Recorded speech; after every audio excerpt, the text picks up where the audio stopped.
I'm curious, as a musician, since I've heard you didn't like your original WCW theme, and now you have, of course, your own band's theme. So let's say AEW signed Jim Johnston. Would you want to collaborate with him, or is, now that you have complete creative control for your themes? Well, I think that Judas is a song. I started using it at the Tokyo Dome because we're trying to go over to Japan. For some reason, we just can't break into that market. I said, well, fuck it. If I got 50,000 people in Tokyo Dome, I'll play Judas so they have to hear it. I'll just walk really slow to the ring. At least we get one spin. And then I was like, this has a real great vibe to it. It's very heavy. It's very dark and deep. It's the perfect ring music for me. So I don't think there's any need to switch it up for that. Jim Johnston, I will say, though, was a genius for really figuring out the vibe and the attitude of the character to give them music that really fit. They don't have that now. The music now is very generic. Just play heavy music here. Here comes a Japanese guy, play Japanese string stuff. Jim would really talk to you. What kind of person are you? And really bring out something in the song that fit perfectly. So if Jim is out there looking for a job, hopefully he gets hired because dude, he's one of the best. I really got to ask, you're so involved with everything. Obviously, the AEW movement, TNT, the band. What do you really do in your downtime? What is your own self-time? I just hang out with my family. I got 3 kids and they have their own lives. Actually, I just got a text from my son saying, I watched your match, it was awesome. That might be the first time he's ever acknowledged anything that I've done, ever. But they have their own lives and it's very important to them. So when I go home, I leave, as much as I can. I still got to work, but leave the Jericho at the door and just try and be dad and husband and father. I think that's the balance. I take my kids to school every morning. If I get home at 5 a.m. on a red eye, I'll stay awake until I can take them to school. Because, this year's been great because I haven't been going a lot because Fozzy wasn't touring. AEW wasn't working, so it was a great 10 months of just being at home. So now that I'm back at work, you got to really spend that time at home as much as you can to be involved with the kids. So what's your role in the new James Silent Bob movie? I think you could probably say it now. What's that? I think they finally screwed it. Yeah, I play the head of the KKK. So I asked Kevin, why am I not in the trailer? He goes, dude, you're playing Klansman. We can't put you in the trailer. But of course, I end up getting thwarted by James Silent Bob in the end. So it's a great scene. Kevin wrote another scene for me, another movie that's come out. Kilroy was here, where just another dastardly son of a bitch. And it's like, geez, man, you didn't really think of me. But great time, great movie, and just a chance to be out there with Kevin Smith and in a movie with Chris Hemsworth and Ben Affleck and Matt Damon. It doesn't hurt my acting cred, that's for sure. I have to say that I love Jim Johnston. Oh, thanks. Yeah, another classic there. It was mostly improv. So you ever bring back the Lion Tamer full time? Because that was always my favorite. Yeah, I mean, people ask that all the time, but you use it when it's relevant because you can't use that hold and then people escape from it. That's why I had to stop using it. You can't give it to the Big Show. It doesn't work that way. It's too big. So I busted it out when it works and when it's appropriate. So yeah, you'll probably see it soon. Anybody listening? Yeah. That's a big city, guys. Renaissance. Thank you. And as someone who's been in the industry over the years, I mean, it's become so even 10 years ago. What would you like to see the industry go next? What would you like to change? Well, I think we changed it just by being in existence, by AEW just starting. And I think when I signed with AEW, it changed the industry for the better because everyone got a big raise. Extended contracts and double guarantees to not be able to leave them. But I think it's specifically because I signed it. I think they realized, well, this is a good thing. The good news guys are going to take care of it. So to continue that, I mean, you saw the rating that we did on Wednesday, and more importantly, the demo, which was number 2 for the whole night. Over everything except for Major League Baseball, those sons of bitches. But that to me shows there's a value in AEW from that demographic, which is what advertisers care about. They would rather you have the top demo than have the ratings in the movies. So I think if we can continue to build upon that, that's going to continue to change the industry because the stronger AEW gets, the more the market share, the more the eyeballs we get, the more fun it's going to be.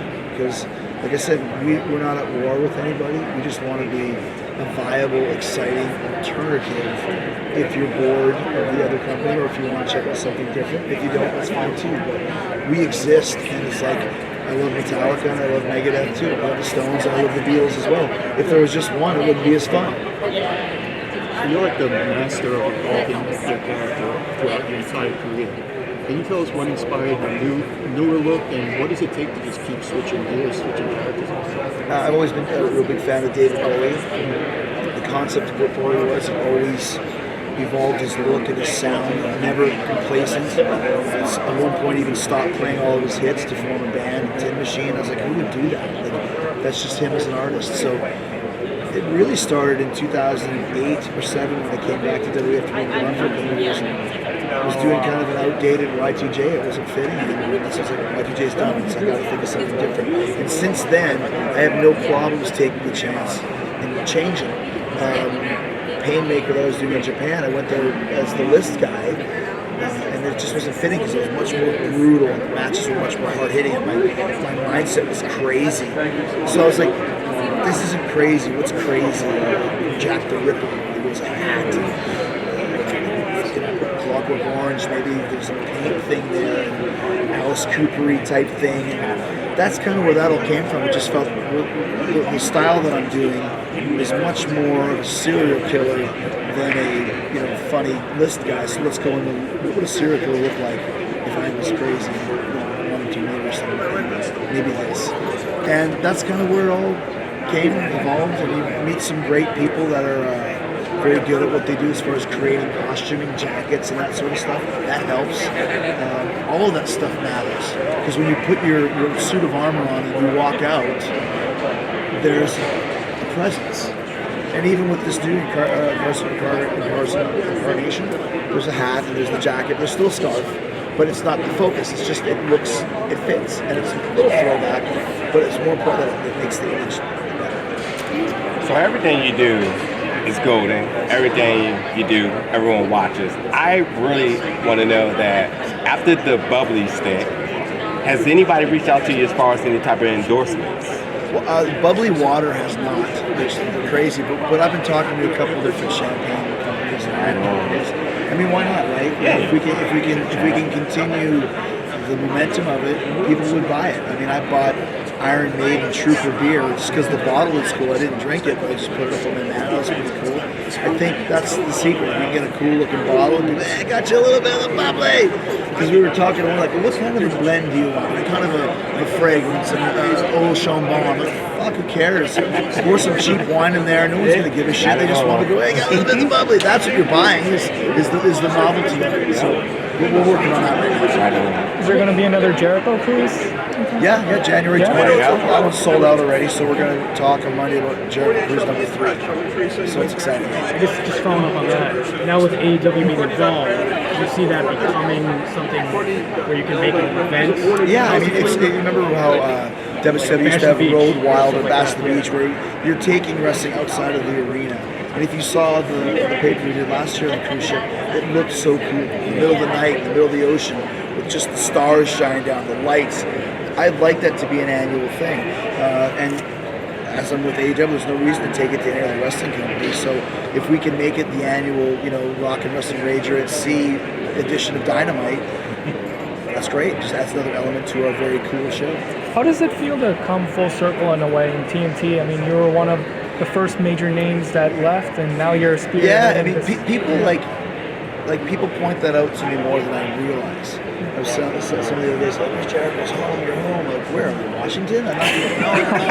You're on TNT, and I'm like, oh, like I didn't even really realize it at first that WWE used to be on TNT. So it's great to be full circle and have Tony Schiavone announcing, but I don't look at it like, oh, the good old days are back. It's like this is where we're at. Tony Schiavone's badass. He should be announcing. TNT's been a great partner for us. So to me, it's about. It's the perfect mix for AEW. That's more important than the nostalgia factor. I just want to follow. I asked Mark something about this before. Now that you've left it and you've been away for some time, how are you feeling about the creative freedom that you've had since leaving? Well, that's one of the reasons why I started working in Japan and why I ended up in AEW is I love just doing what I feel is right. following the character path that I instinctually know is the right way to go and don't have to really get anything approved. Not that I'm doing anything vulgar or illicit or hurting anybody, but I don't think anybody can play the character of Chris Jericho better than I can. So why do I need somebody to write a script of what I'm supposed to say? Not that they ever did, but just the concept of having to get stuff approved. And if I know it's going to work, then let me be the artist and let me be the pro and do my job. The same way that when Clint Eastwood hires actors, they do 2 or 3 takes and move on. How do you work so fast? They're pros. That's why I hired them. I trust their instincts. What am I going to say? And that's the way we're running our shows, and I think the guys who get it will really blossom because of it, and the guys that don't will help them. You know, some guys do need help. Some guys don't. And the guys that don't, let them run as far as they can. Just one last thing with that. Is there any particular reason you've moved more towards doing no DQ style matches with this new character? I haven't. I mean, I only did 2 no DQ matches. Wasn't the 2 in Japan? One with Kenny and one with Naito. But I had 4 other matches that weren't no DQs. Right. But then you're doing with Kenny now. No. I mean, the one we had with Kenny, I think, was a table bump or something like that. There's no reason for it. I mean, it's more, if there is, it's more of a violent style because that's what I feel. But, I think the last 2 matches I had were, I can still have real matches too. You never pre-plan a promo then? Like, I know, like, back in the day when you said Gene Mean and all that, like, it's all spontaneous? It's all just... Yeah, that days were all spontaneous. I was the guy that threw the wiener. I'm playing. I know, man. I have 29 years of doing this. I've never seen and it's not like it was a hot dog, it was a wiener. Wiener. So you can't not acknowledge it. Yeah. Right? So I could have taken it all the way and had people chanting wiener for us, and we were going to a very serious thing afterwards. Right, so, right. See the wiener, see it, squish it, fuck off wiener. Right. Yeah, I was in the building for it, and I saw it fly. I was like, really? So like you've reached the point where you've always been like so charismatic that you can just say this is a catchphrase now, and people will just. Now you're at the point where you just say stuff like off the cuff, and then the next day you're on Twitter, and you're like, so that's a thing now. Yeah. What's that like? Just being like waking up and like, oh, that's a meme, or you got to follow what the fans pick up on. The little bit of the bubbly was a throwaway line from Dumb and Dumber. A little bit of the bubbly. And lo and behold, someone makes a video of it. I remember the first one was from Mambo number 5. A little bit of bubbly. A little bit of bubbly. So I posted it. This is pretty funny. And then someone made another one. I'm like, okay, I get it. I posted this one. Then they started coming in droves. And dude, I swear there was at least 100, if not more. And what I liked about that was people were being creative. Instead of just looking at their phones or fucking around with video games, they're actually creating something using their imagination. I thought that was my favorite part about that. What a great influence to have.